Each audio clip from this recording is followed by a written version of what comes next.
Maxi, last time I come and spoke to you, again, it was beginning of camp, probably about 8 weeks out. You didn't even have an opponent, and I think it was literally about 3 or 4 days after I come down speaking to you, we found out you were fighting Mr. Walsh. Yeah, Walsh. Yeah, get some revenge on Walsh family.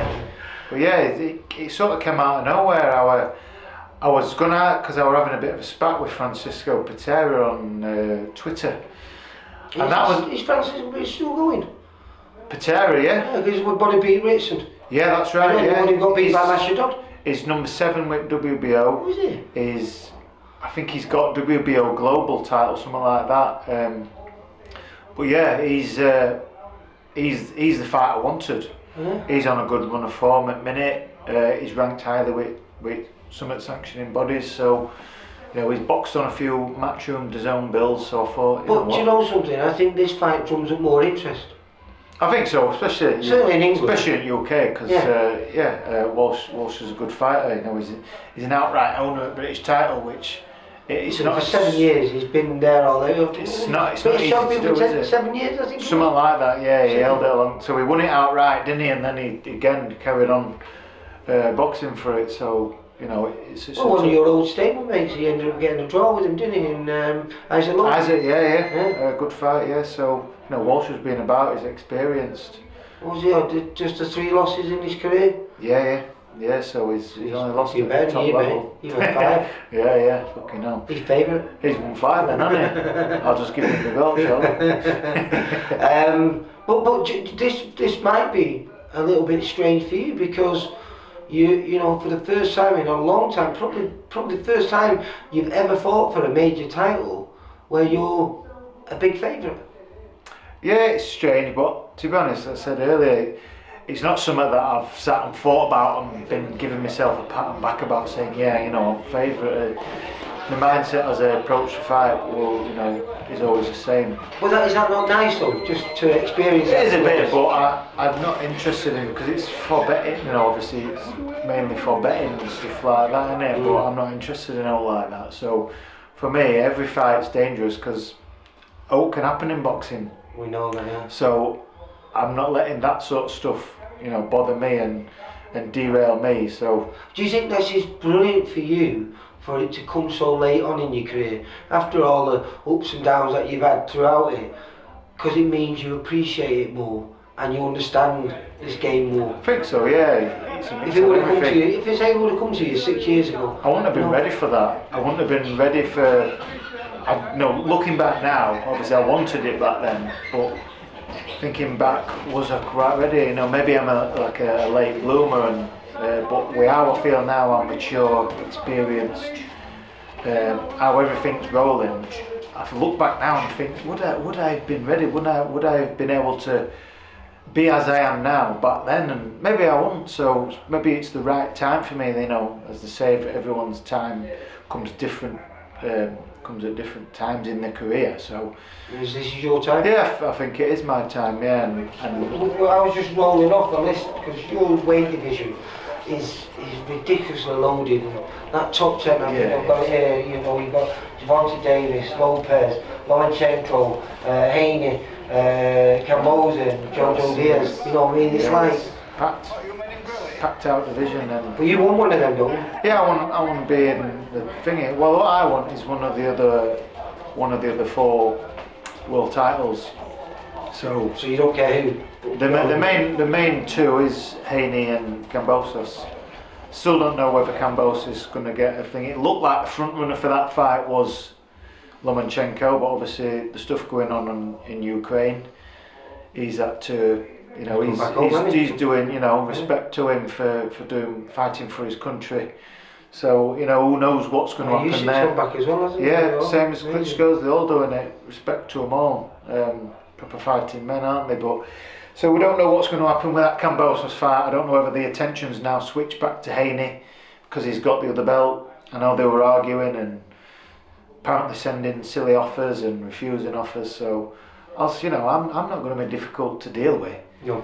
Well, then let's go back to this fight then. How's preparations go? You know, it's gone well. Yeah, obviously as everyone knows, after my last fight, I got the sponsorship, so I've been full time. I had a couple of week rests after that last fight, and then we're back in gym, learning all the way up to Christmas, hoping for a date before Christmas. That never happened, but then I got COVID at Christmas, which forced me to have a 2-week rest. So I had my rest at came back in January, and we got I didn't get confirmation, but I was, it were told, oh, you're probably going to be on Josh's bill. It's going to be maybe end of February. Then it got put back to end of March. So since beginning of January, I've been training, and I had something to aim for. But then we got told, so mid-January we got told when the date was. So training's been going well. Been start here, been stepping up each week. Practicing, learning, we've had fantastic sparring. Do you feel the same as Josh? And do you feel rejuvenated? Because you've actually been very busy during the lockdown. Lockdown was where you came into your prime, wasn't it, really? Yeah. But being here now and being, you're top of the tree in this gym. I'm what, sorry? You're top of the tree in this gym, aren't you? I am, I'm on my belt, yeah. It's weird, your whole life has changed, hasn't it? It has, big time, yeah. Are you embracing it? Is it do you wake up every morning with a smile on your face? I do, yeah, because, at the minute it's because of my 5-month-old daughter. I go and get her, and she's such a happy baby, and for that reason, because I'm full-time, I get to spend more time. I get to spend every day. I get to wake up every day, go and get her out of her cot, and she makes me smile, and that's the moment where I feel grateful for my sponsorship. I get to spend this quality time with my daughter, and then go and do my job as a professional boxer. So every day is a good day. And so I presume that's what's driving you forward to training as hard as you are, because you don't want to lose this. You want this to continue. That's now my goals in life, is to secure a better future for my household, for my 2 kids and my wife. So that's why I'm continuing to do it. Well, now. then this is a gamble, isn't it? Because I presume the payday on this fight isn't what it would be if you were defending, against another world champion. So there's I'm sort of in waiting for my big shot, as Eddie says. I'm a phone call away from that life-changing money fight. So in the meantime, obviously I've got to keep boxing. Can't just sit around and wait. So every fight's a risk now. Every fight is a risk, because a slip up, you're back to the bottom of the pile, and it's back to building yourself up. And but you again though, you are expected to win. We all believe you're going to win. He's stepping up in weight, and yes, he's brilliant as a featherweight. Featherweight. He dominated for years at British level. Never really managed to get much past that. Let's see what he can do at lightweight. Obviously he's getting older, so has he naturally filled out? Well, his brother has been arguing with him for years. I was watching him on a Bell to Bell podcast, Steve Willis and John Evans, and he was saying his brother's been arguing for years to move up in weight, and they feel this is a perfect opportunity for him, and they think, even though he's small, this is a great opportunity for him. Yeah, definitely it is. He's got nothing to lose. I've been on this current run of form. We had a year off. He's come back. We had a win over Ronnie Clark, December so he's had a year of inactivity. He's coming for what I've got, what I've worked for, what I've built. He wants to come and take that off me. So it's down to me to not let it happen.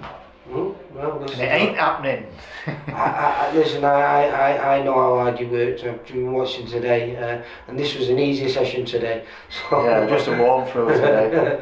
So good luck for the 26th. Hopefully this gym will have 2 new champions. Well, one still, one new. One still. And Josh will be on the same table, same level as you. He's been looking up to you for a while now, hasn't he? He's here now. It's good to see you. Josh, we'll see you later, kiddo. I'll see you. Take care, mate. See you later. Take care. See you tomorrow. See you later, mate. Nice one. Right, well, we'll leave it. That's wonky. We'll leave it at that, mate. I'll see you hopefully at the weigh-in. Certainly, if not, I'll see you change your rooms again with a belt and still. I'm getting excited. Make sure you put the audio on in changing rooms. I know, I'm gutted, right. But it was nice to be there. I got some little clips and put that together for you. And it was just a brilliant You know, I loved the words that Josh's dad was saying to you. You know, for half an hour, I want you to be an horrible man. And you went out there and you put on an absolute magical display. It reminded me of a bit of what young Leachy did. For all boxing info, news and latest interviews, amateur and pro, across the north, click and subscribe.